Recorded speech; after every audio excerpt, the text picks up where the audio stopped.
Welcome to Who Runs the World, Girls, of course, implementing, well, it doesn't say of course, but we know that that's obviously, of course, implementing and sustaining high quality SEL in an all girls setting. My name is Jen Kusa. I'm the Director of Student Support Services at the Urban Assembly Institute of Math and Science for Young Women.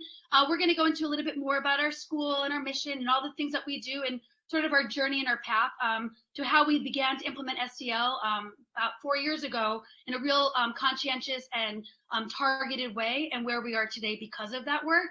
But first, what I really want to do is just introduce you to the team of wonderful staff and amazing students that are on our presentation today, just to say hi. So without further ado, I don't know if they can see you guys, but if they can't see you, they can certainly hear you. So Miss Marsha, do you want to just start with a hello and what grade you teach, and then pass the mic to somebody else? Sure. Hi, everyone. I'm Marsha DeReese. I am an ELA English teacher. I teach 12th grade this year, and I've been at UAI for 9 years. This is my 9th year at UAI, and I love it here. I'm going to pass it over to Falon. Thanks, Marcia. My name is Falon Greaves, and I teach 6th and 7th grade ELA and Social Studies, and I've been at UAI for now 8 years. And I'm really excited to meet everyone and talk to you guys about some of the work that we do at UAI. And I'm going to pass it to Rebecca. Hi, everyone. My name is Rebecca Candela. I've been working at UAI since 2011, and I'm a high school English teacher, and I love being part of UAI. Marnie. Hi there, my name is Marnie Brand. I'm a school social worker. I've been at UAI now about 10 years, and I will pass it on. I work with all the grades, but I really focus my SEL work with the 9th graders, and I'd like to pass it on today to one of our very special 9th graders, Jada. Hi everyone, my name is Jada. Obviously I don't teach any grades, but I've been at UAI for 4 years now, almost 4 years. Yes. There you are. Isn't that the picture of you in the slide that's on the screen? Can you guys see that? Because that's Jada right there. So Jada started with us in 6th grade and is now in the 9th grade. So I love that picture. You guys can hear me, right? Because I cannot see a thing. Everything okay? Yeah, you're doing really good. Yeah. Great, guys. I might just ask every once in a while because I'm just staring at the screen. I don't want to make sure that I didn't get disconnected. All right, so welcome once again. Thank you everyone for the introductions. Again, this is implementing and sustaining high quality SEL in an all girls setting. We came up with this kind of like little spiel about what we're about to present to you. And so I'll just read it out loud because I think it's kind of cute and quirky and kind of really describes the essence of who we are as a school.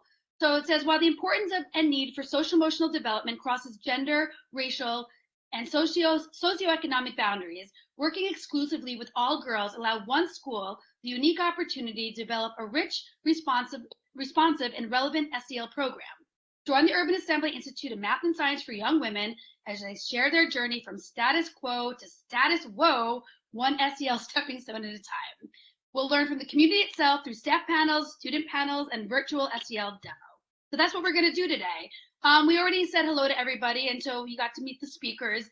Really, our objective today is really just to talk about, again, our journey as one school, to hopefully give people on this Zoom some advice, some encouragement, some direction, and the opportunity to understand that SEL in the school is, I really believe, the heart and soul of a school success, not just for the students, but for the staff and for the community, having a rich capacity and ability to develop skills and values that emphasize learning how to do things well and learning how to be active members in society and self-sufficient and socially responsible makes the heart of the school really go and thrive. And I think UAI is an example of how that happened for us, and we're here to offer you support in this. And I will say too, developing an SEL program in your building, if you have not and you are an educator, it's not an easy task. It takes time. It takes a team of awesome people. As you can see, the folks on this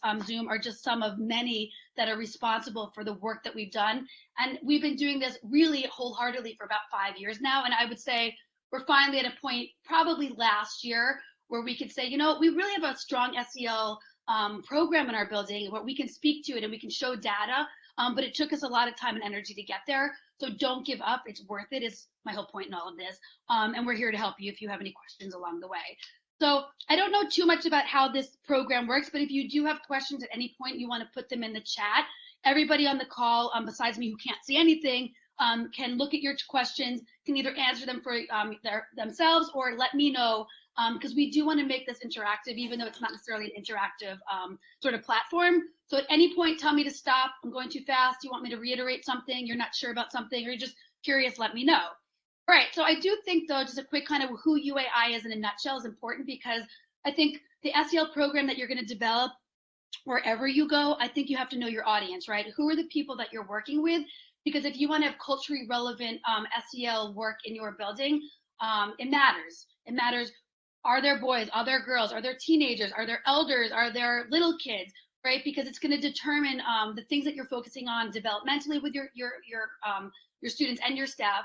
And also, you want to make sure that you're being culturally responsive and equitable, and the things that you're talking about and how you're representing SEL and presenting it to your kids. Because often it can look like, I'm going to tell you how to do something. This is how you do it. And if you're not thinking about your audience, then sometimes that message gets lost and you're wasting your time. So UAI in a nutshell is we are about 60% African American, and the rest of our kids make up sort of a conglomerate of Arabic, Muslim, and white students, and some Asian students, and Latinx students. So we're a little bit everything. But when we started our school about 15 years ago, we were about 85% African American, and now we are sort of becoming more demographically diverse, which is something that we're working very hard on. Also on the teacher side, we are really trying to be a diverse school, racially, academically. Obviously, we're all girls, so you have to either be female or identify female to attend our school. So that's the one thing that kind of makes us very unique, that we're not diverse and we're all female school. And the other thing about UAI is many of our students are eligible for free or reduced lunch. And so I think that's important too, just to kind of talk about, a lot of our students come from families where money is an issue. They struggle to pay their bills, to to live a life in New York City as one of the most expensive cities in the country that has meaning and feels stable. And so that's something just to think about, and who we are serving, and the real needs that they have coming into us, whether it's in 6th grade or 9th grade, or they're staying with us for the whole 7 years. So that being said, our mission at UA really is just to empower students. And I know that all schools say that, and empowerment means different things for different people. But when our school was started, it was this idea of, we're going to start an all-girls school, and we're going to focus on STEM, science, technology, engineering, and math.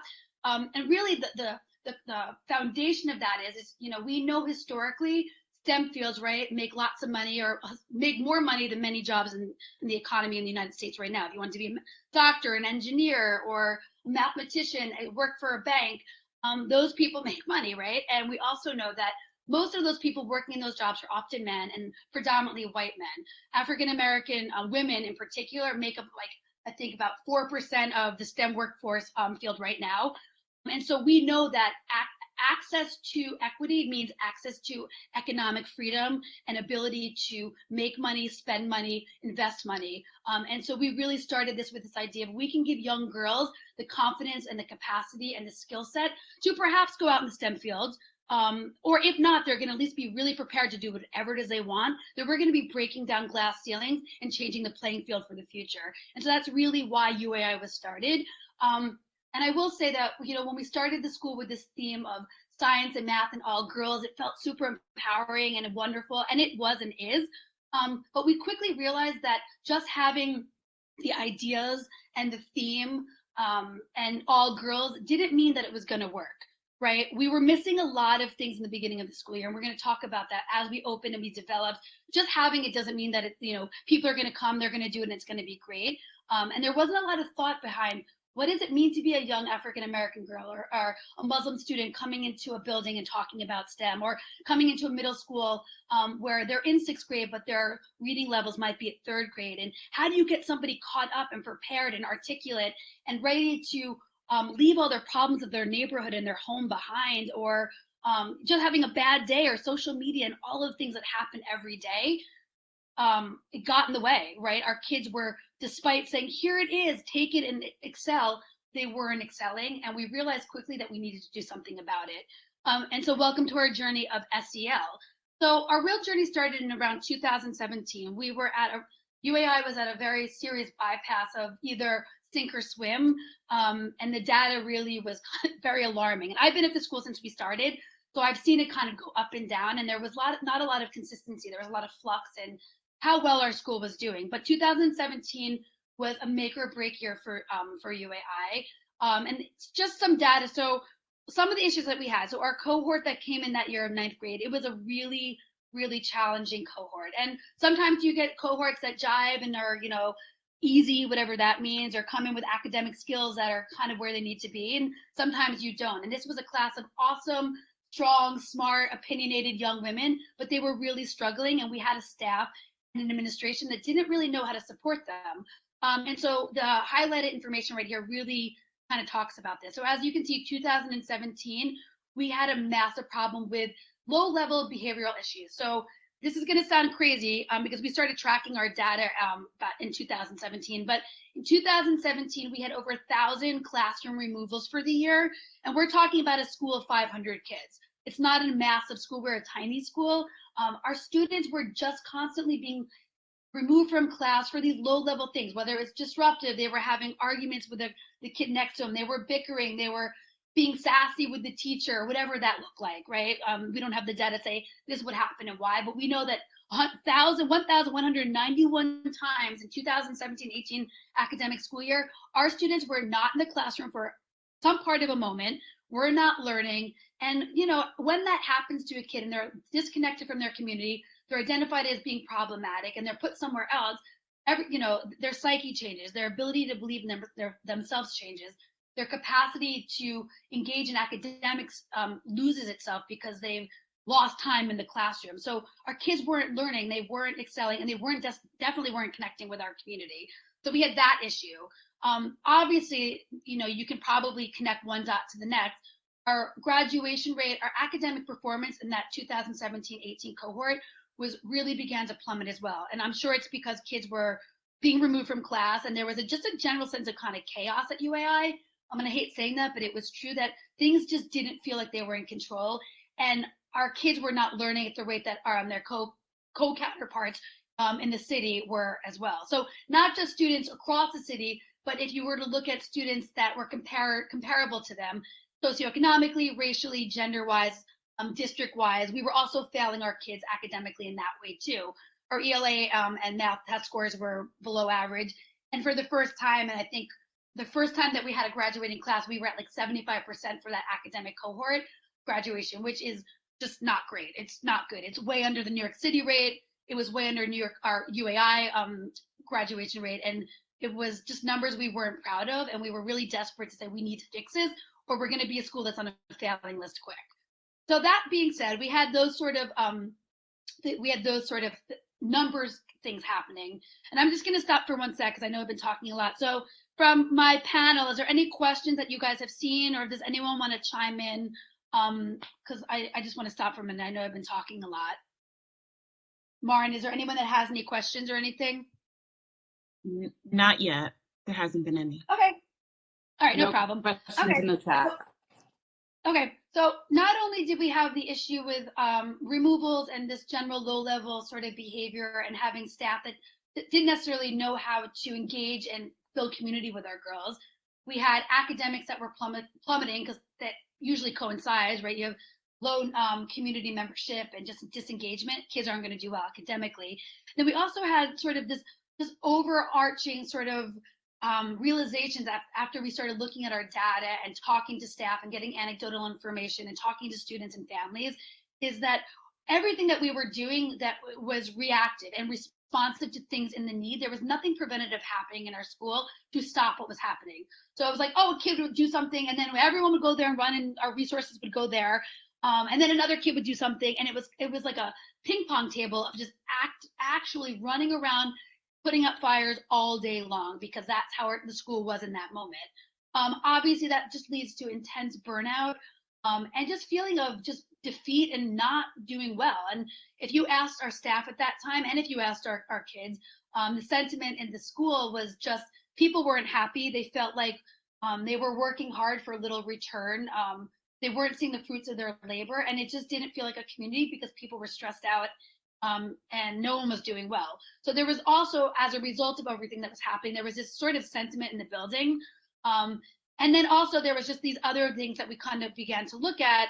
Again, when you start thinking about SEL and developing something in your building or wherever it is that you're working, you do want to use data because it will help you pinpoint the direction you need to go.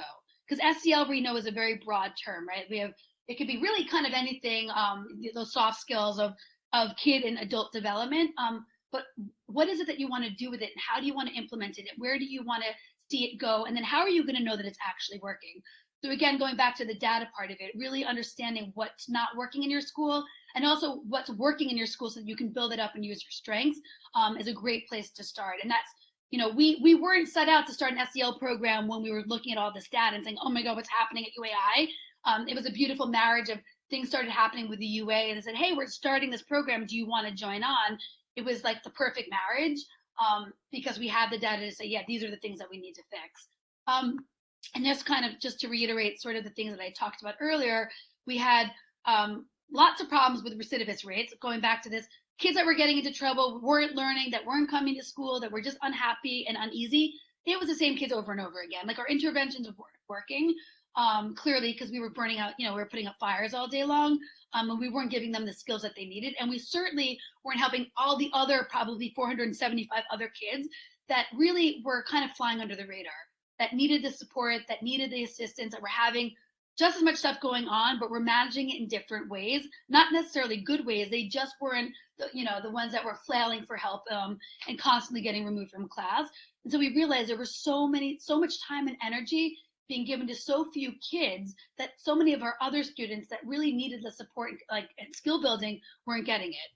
So that's where we were like, okay, we need to do something about this. So that's UAI. That's our school kind of story. And there's a lot of wonderful, amazing things that have happened at UAI from day one to 2017 and beyond. But that's sort of the gist of why we were like, we need to do something.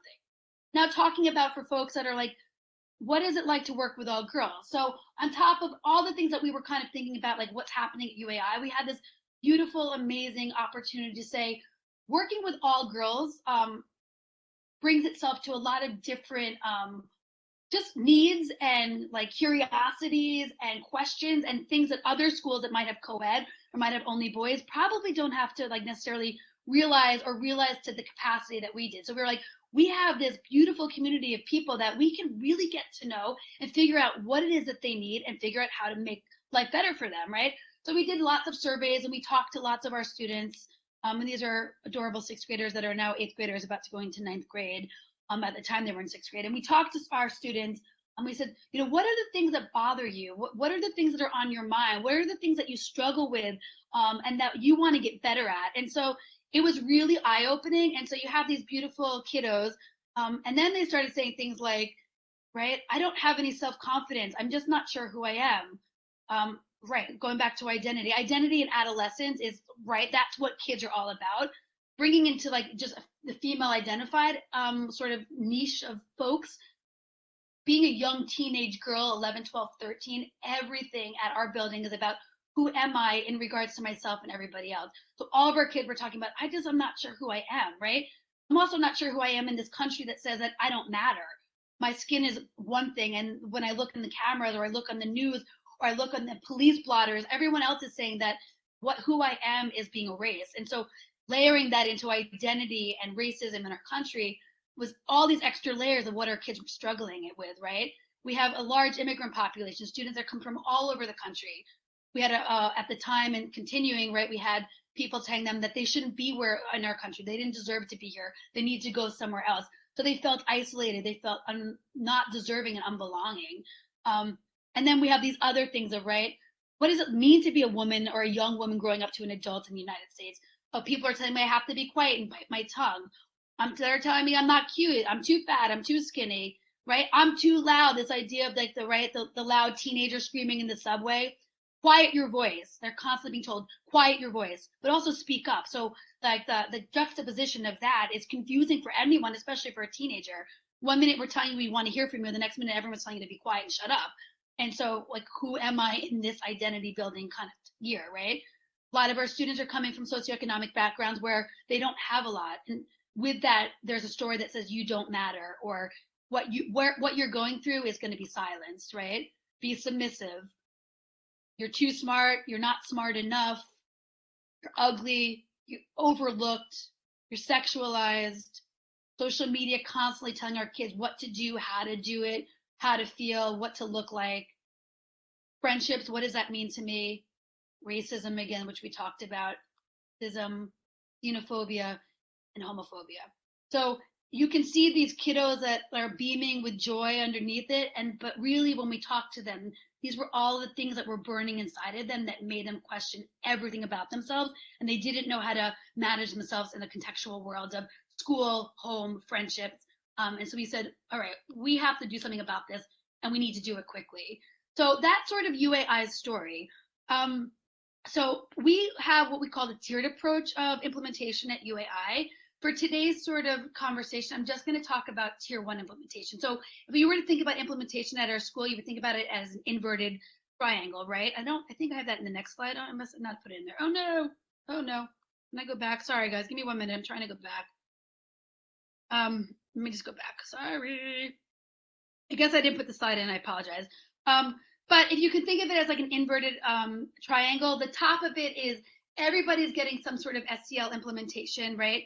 Middle is some folks are getting it, and then the bottom folks, the tiny triangle, is not everybody, but very direct few kids that have been identified as saying, despite all of our other interventions, they still need additional support. But for today's talk, we're going to talk about tier 1 implementation, which is whole school implementation, right? So this is how is UAI implementing SEL in an all-girls school with all the things that we've identified as problematic to everybody that needs it. And when I say everybody, I mean from the students to the staff to the families. And so the way that we did it at UAI is we have kind of these 3 sort of buckets under our implementation, right? So we had actual SEL classes. This is before COVID, but in real life world, we have all of our 6th and 9th grade classes coming in, get actual SEL class built into their schedule 2 days a week. And the reason we chose 6th and 9th grade as our starting classes, because obviously we know those are our incoming cohorts. And with that, there's a lot of data and a lot of information knowing that they're hard years, right? Transitional years, middle school and high school years. And also a lot of data that says when students can really solidify their success in whether it's 6th or 9th grade, the rest of their middle school and the rest of their high school careers are often successful. It's those breaking years that if they're not successful in 6th grade, certainly not in 9th grade, that we know that the next 4 years, particularly in high school, often don't end well, right? They're not graduating in 4 years. They're not accumulating credits. They're not taking advanced credit classes. So we really wanted to target our girls coming into us and say, these are the skills you're going to need for the next 3, 4, 7 years. And they're going to get you through college and beyond if you stay with us and believe with us and engage in the process. So we have the 6th and 9th grade SEL classes. And then we have advisory lessons in circles, which is also, we meet 3 times a week with our kids. And we'll talk more about that too. But we're actually doing direct SEL implementation with them. And then we're doing practice and community building with the circle component of it, which is at the end of the week often, that kind of, keeps everything together and ties in the SEL work for the week. And then we have the routines, norms, connections, and the school events that are just building on the SEL, right? So we'll have our teachers talk a little bit more about that, how they do it in the classroom, how we do it as a school community when we go into the Q&A part of it. So that being said, we have, again, advisory I really wanted to kind of highlight today because I think a lot of schools do advisory. We did it without advisory too. So if schools or people on here are curious about how do you do SEL when you don't have advisory, I can certainly talk to you and share with you about that as well. But because advisory is a popular sort of programmed thing in schools, and it is wonderful for connecting with kids in a non-academic way, we're going to talk about how we did SEL and advisory at UAI, and then also for our circles. So I don't want to go too deep into lessons because that can suck up a lot of time, and we can certainly share them with anyone interested. But I'm just going to go really quickly and show you what an example of an SEL lesson would be for an advisory. So I will say in real life, we were doing this in person, right? So Miss Marnie, who's on here, myself, and Miss Jennifer, who couldn't make it today, she's getting her vaccine, which is awesome. We had to take all of our SEL lessons and not only change them to be COVID friendly this year, right? And really highlight what are our girls going through in this crazy time of disengagement and loss and confusion. So we did a lot of lesson revamping, but we also had to take all of our lessons and we had to make them digital because we were doing advisory in a digital sort of way. So this would be an example of an active listening community, communicating effectively SEL skill, right? So this is active listening and communication. So self-awareness, social awareness, all the things that somebody needs to be able to listen, to speak, to convey their feelings, to receive feedback, and to really be like social creatures in America, right? If you can't communicate, you're not going to be successful. And so this is something that we highlight constantly. And if the teachers can talk about how they do effective communication in their classroom. But for now, so this would be like a do now, and I'm not going to read it, but this is sort of the flow of our lessons at UAI.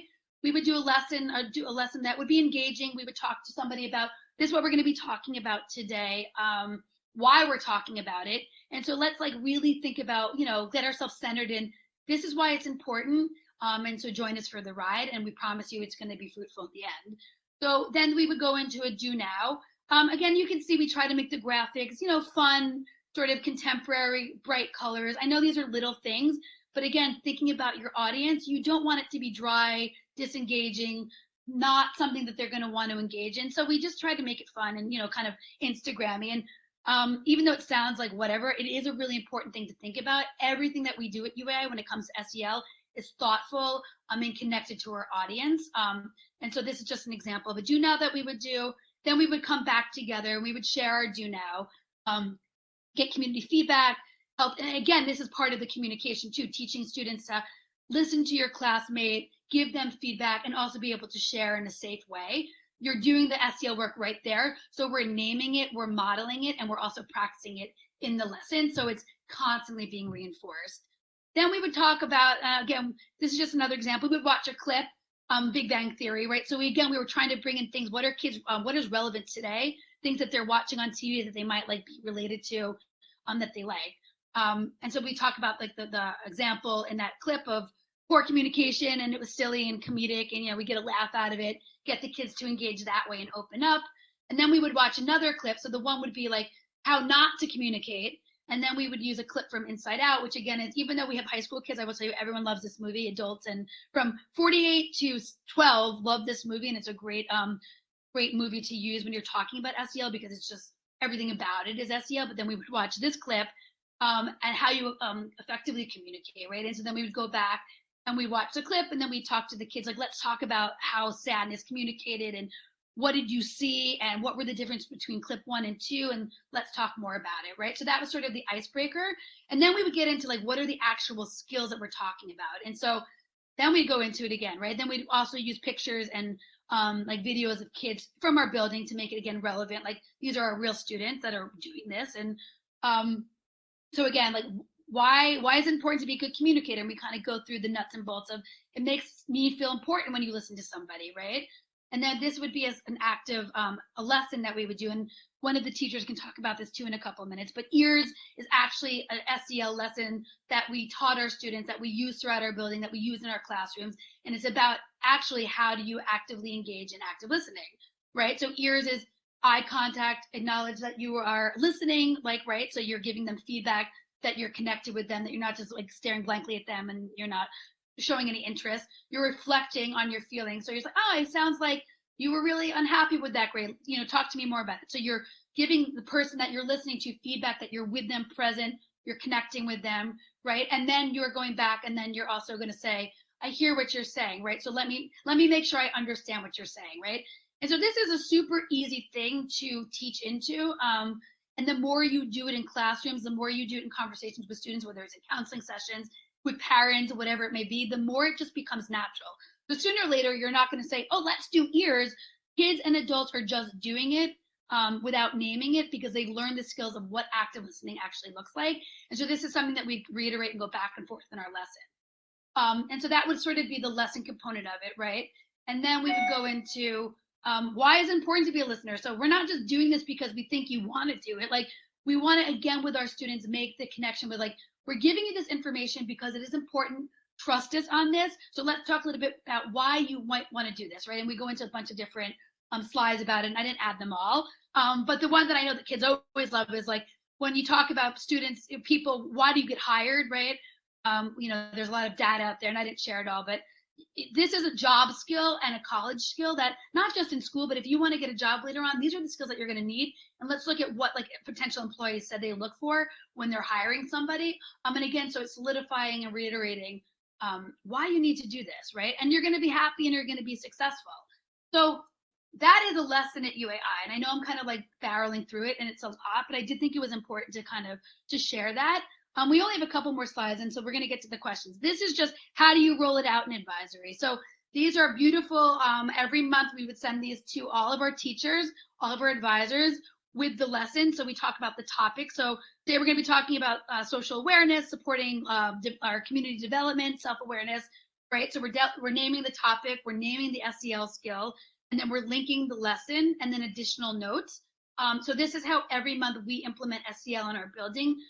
We create these and then we hand these out to staff, and then we go over it if we need to in professional development time or in one-on-one time or in grade team time, so that staff is well aware of what's happening and how to implement the SEL lesson with their kids.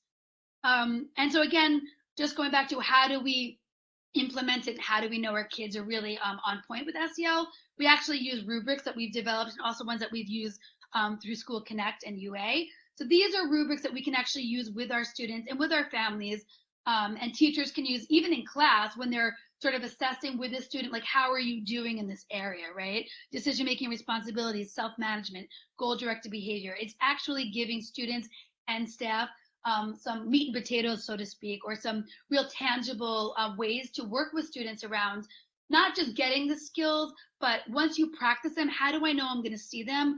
And if you're not doing them great, okay, what do you need to do to make it better? And if you are doing them awesome, amazing, tell me how you're doing it and let's share that with somebody else. So there's always a feedback cycle of helping students understand you don't just do it once and then it's over. SEL skill development is a lifelong sort of pattern of learning, and there are ways that we're going to help you make sure that you're doing it well. So this is just another example of how advisors in our SEL classes would go back and talk to our students about the work that they're doing. Okay. So I talked a lot, and I know I went fast because it's just a lot of information. I'm going to stop for a second. Does anybody have any questions, Maren? Was there any curiosities or no?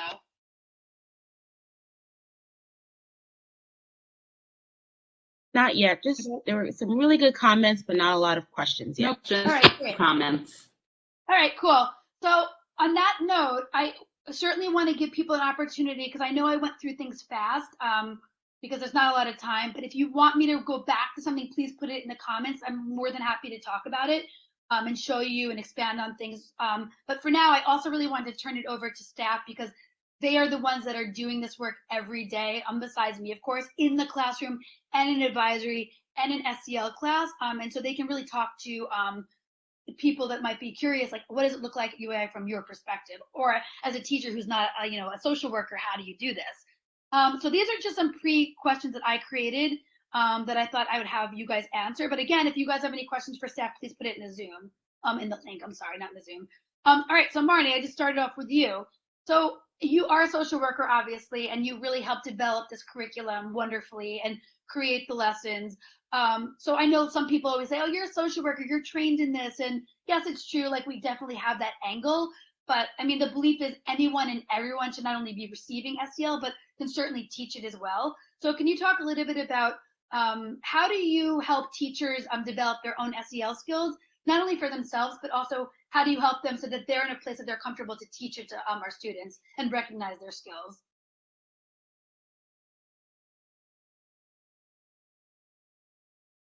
Well, first of all, I have to give props to teachers because they are very supportive.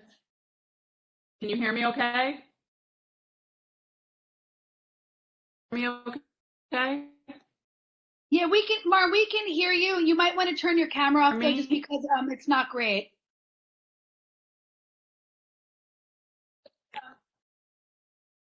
You there? How's that? I am here. You can't hear me? No, we can hear you. Go for it. Okay, I just wanted to start off by giving props to our teachers because they are very on board and supportive and understanding of the importance role that SEL plays in our community. So we are very lucky that they are on board and motivated and excited about our curriculum and using SEL to help, our girls be more successful.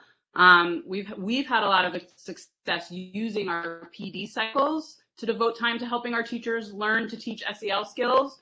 So using PD time, the teachers are very welcoming, letting us come in, talk about some of the SEL skills that we're going to be working on, whether it's that month or, that week, and allowing us to sort of time to communicate what we want to work on with the students. It's there that we're sort of able to also move beyond the why do we teach SEL and more, what we're teaching and, how to teach it in the most effective way, in the most relevant way. Our teachers are really awesome at sort of individualizing and making it their own, and putting spins on it and teaching to what their students are coming to them with.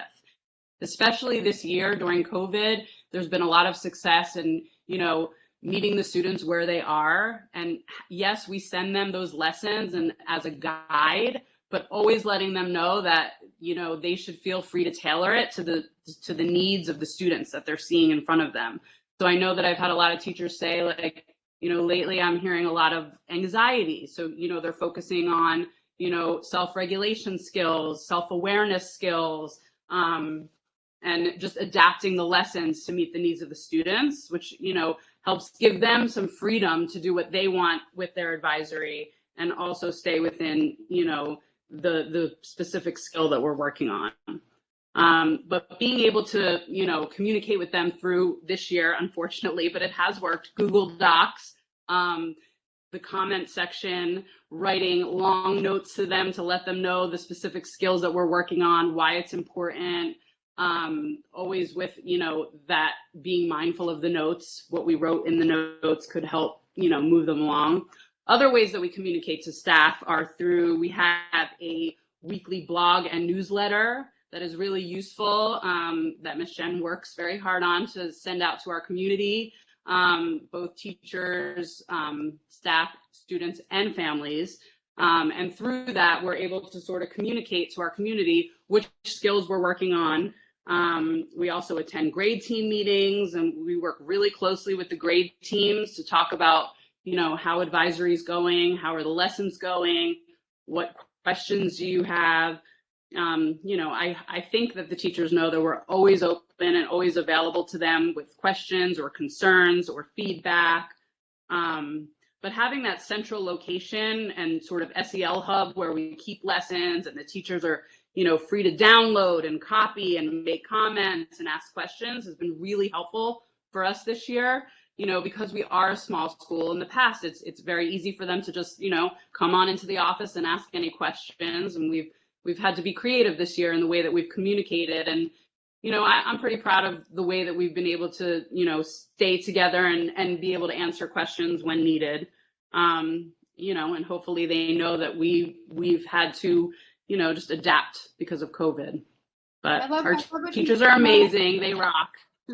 Do rock. And Marnie, I love what you said about our PD cycles, and we were really able to move from like the why to like let's do it. And I think a lot of schools and folks get stuck in that. Like we all know that we need SEL. I mean, let's hope at this point most people believe that. Like it's good for kids, it's good for people. But I think that transition from like this is what SEL is and why you need it to like let's start doing it is a hard transition. And I really I really do believe that PD time and really you need the buy-in, but once we had the buy-in, like working with staff to like, this is how you do it and this is what we need to look for has been like a real growing edge for UAI. And so I like that you said that. And I also think that the stuff that we've done electronically, like keeping everything, like as you called it, this hub, it's like definitely a practice that I want to keep when we go back to hopefully in-person learning. It's been really helpful, I think, right, to have this living, breathing document of all the stuff and giving every teacher access at any time has been really wonderful, I think. Super cool. Absolutely. And I think the data speaks volumes too. So being able to, show the data and show what we're up against and, I think Jen, acknowledged that there was a lot of burnout, and I think teachers were just ready to try it and to be, mindful of how important the skills are. And I just want to say, to backtrack to the initial conversation about data, when I first came on board and, data was a really big thing, I was definitely scared. I was like, data? I'm a social worker. I don't know if that's my wheelhouse, but slowly I started to realize, that it has great impact. It's so important, and it really shows you, what you need to do, and helps sort of form your SEL path. So if you're scared of data, don't be. I've come around. You can too. You're right. Now we're like almost like mathematicians. Who knew? Went from social workers to data experts, but it's true. I love that. All right, thanks, Martin. That was awesome. All right, so this one's for Rebecca and Miss Marcia. So feel free to, you guys are always a good team. You can piggyback off of each other. So, so as teachers, I think often, again, this question of like, how do teachers do SEL in their classrooms, and how do you give feedback? And I know I talked about the rubric a little bit, but for you two in your classrooms, how do you support students in, not only building their SEL skills, but also highlighting them, working on them, and talking to them about what they're doing great and what they need to be doing better in like an academic classroom?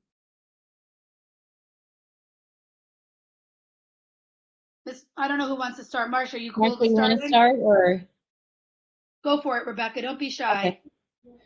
I think one of the biggest things for me was just getting students to understand that our relationship in the classroom and relationships amongst the students, their peers, is just as important for their learning as, the content that I'm giving them through my lesson. So, some of the different ways that we embed it within our instruction are just reminding them, like, okay, here's your task, but this is what you're going to have to do to get this done, whether that's like, coming to see you at lunch or advocating for themselves if they don't understand something, because believe it or not, that's just like not an ingrained, that's not something that everyone's natural at, advocating for themselves. And it's okay to struggle, and it's okay to make mistakes. And I think that's been one of the most important things in my classroom, because I want everyone to feel safe and comfortable, because that's when we're learning. If anyone feels threatened, whether it's because they're confused about something or they feel discomfort in the dynamic in the classroom, then no one is learning. So I think that's been one of the most important things for me, is making like a safe classroom and helping the students understand how to advocate for themselves when they're confused or when they feel uncomfortable, and never missing a moment. If there is some sort of issue, non-academic related, you have to address it, because there's going to be no academic or learning going on if there's some sort of discomfort in the classroom or there's some sort of tension. So those are some of the ways that I address it and weave it into my ELA content. I love that. And I think that, you're right, because I think also too, kids, having a safe classroom is such a big thing, and people talk about it all the time. And I also think that kids don't necessarily understand their part in that, like, oh, I have a role in whether my classroom is safe. And I think that's all about SEL, right? Like being self-aware, being able to like communicate with other kids and interact with other students in a safe manner and be respectful, and all those things they need to learn. That is SEL, like living and breathing it, but they don't call it that. So I love that you do that, and you make that connection for them, because they can make a safe environment in their class and they can bring those skills into the real world. They can interact with people in a healthy, productive way that's hopefully going to put them ahead, right? Yeah.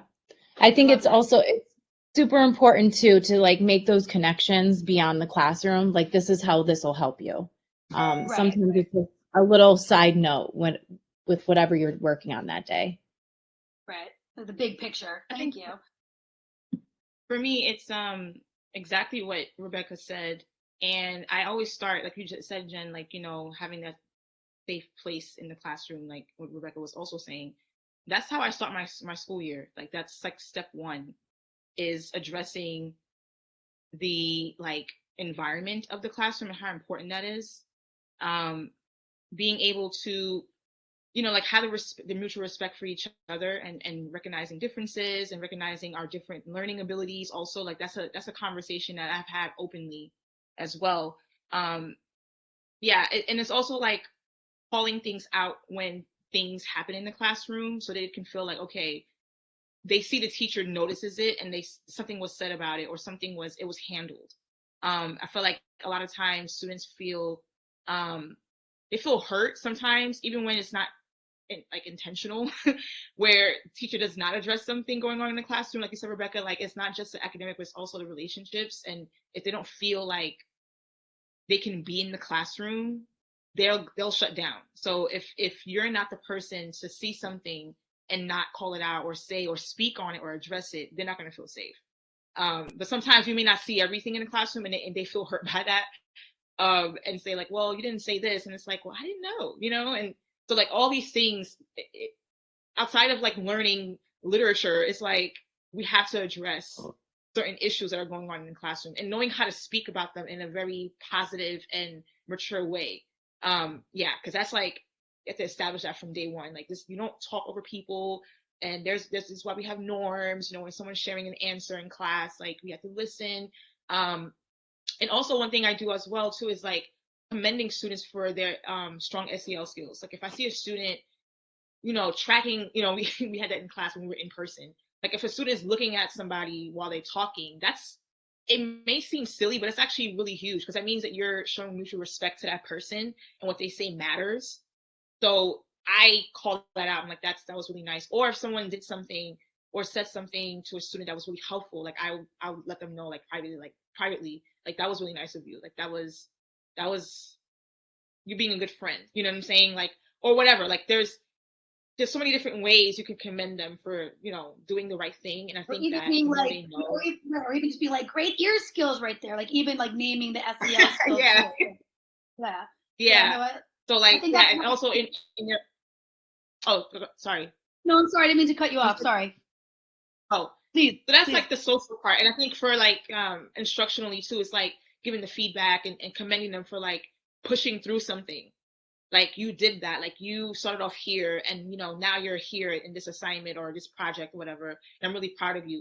And acknowledging that in front of, not in front of the class, but when the whole class does something amazing, like you want to acknowledge that to make them feel like we did that, we pushed through. That was not a easy assignment, but we did that, and showing them that perseverance is a thing. And so it's not, right. So I just, so that's pretty much my spiel.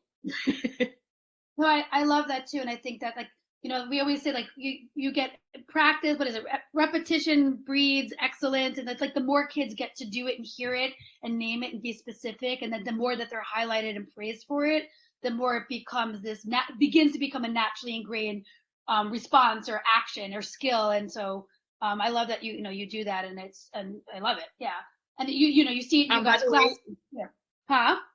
By the way, there's like 3 questions in the Q&A part. I just saw that, and I didn't realize. So if you ask a question before, we apologize. I'm like, oh, there's a Q&A. So there are like 3 questions there. Well, Falon, I wanted to hear from you, and then Jada, and then we can go back to the question. I think we have about 10 more minutes. I don't know actually when I think it's 4:15.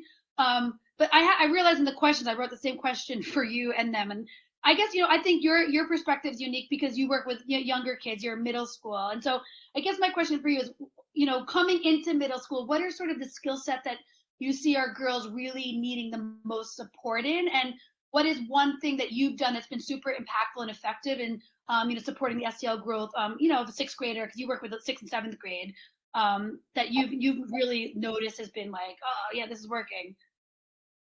So with the 6th and 7th grade, the biggest thing that I noticed is confidence, the lack of confidence that they have in just being within themselves, and also now taking that and now sharing their ideas and actually like working with people. They don't have that confidence level yet built up. And what I love about the SEL classes, and now that I'm like facilitating a lot of the lessons, is that I can actually give them skills to help build a confidence, right? So we say a lot of like, just be proud of yourself or be confident in yourself and just share your ideas without actually having a way to do that. And I even know for me as an adult, like that is really hard when people are like, self-care is really important, but I'm like, but how do I do that?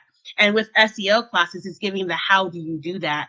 And being a facilitator and then now incorporating that into my academic classes, it's just about reinforcing those skills so that it becomes habit and it becomes natural and normal. And I've seen a lot of growth in that.